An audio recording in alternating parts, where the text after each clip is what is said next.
My name is Christmas C. Wilbur. I'm the pastor at DeQuincy United Methodist Church. I had my first call when I was about 10 years old and kind of ignored it for quite a while. I knew one morning on Mount Whitney when I was walking in the woods that I was on holy ground, and I really could not explain that and didn't say anything to anyone about that for 35 years.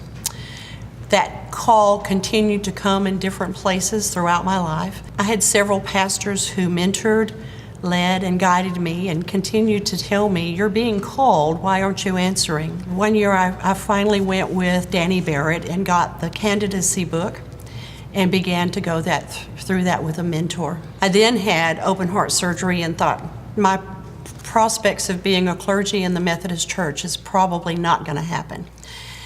But that isn't what happened.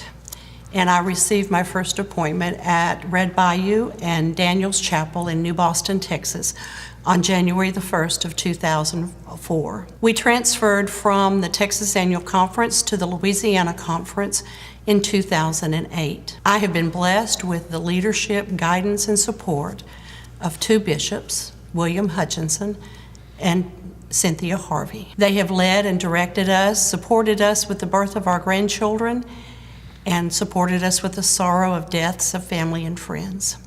All of my district superintendents have been gracious, have supported us in times of growth, in problem solving, and being supportive of us as a clergy couple. I will be retiring from the Louisiana Annual Conference and joining the Arkansas Annual Conference in Christian formation, spiritual direction. One of the joys of my ministry has been serving at Ellerby Road United Methodist Church.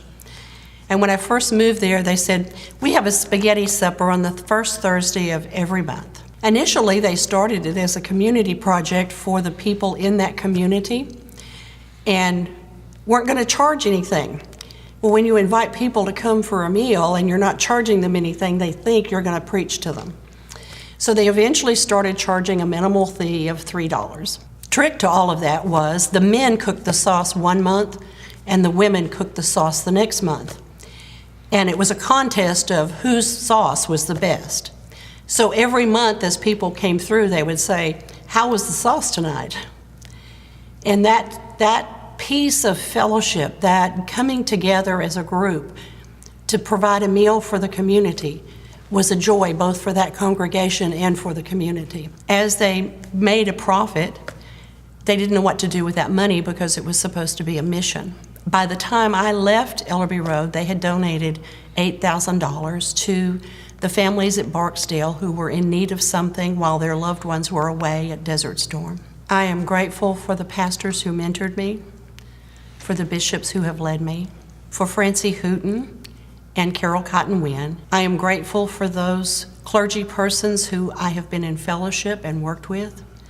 A special thanks to Bill McLean, who was our fearless leader in our covenant group in Monroe District and then in Shreveport District. I am grateful for the members of the congregations I have served in Louisiana, and I'm especially grateful for my husband Mike and our 4 children's families who have allowed us to be on this journey of clergymen in Louisiana.